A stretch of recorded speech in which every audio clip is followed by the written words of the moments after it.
আর বন্ধুরা, এই যে দেখো দীঘার জগন্নাথ মন্দিরে গেছিলাম। এটা ঢোকার রাস্তা, প্রথমে পা ধুয়ে ঢুকতে হবে।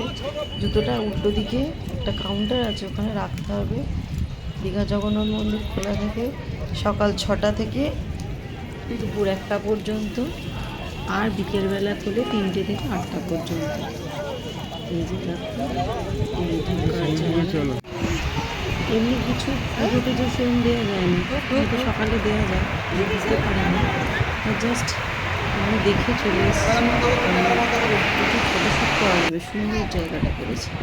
ওইখানে ঢুকলাম প্রসাদ নেওয়ার জন্য। এই বাইরেটা সুন্দর, খুব সুন্দর করেছে, অপূর্ব জায়গা।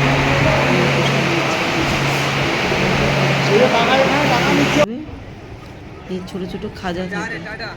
আর এই যে বাইরেটা সুন্দর একটা জলাশয়, অপূর্ব।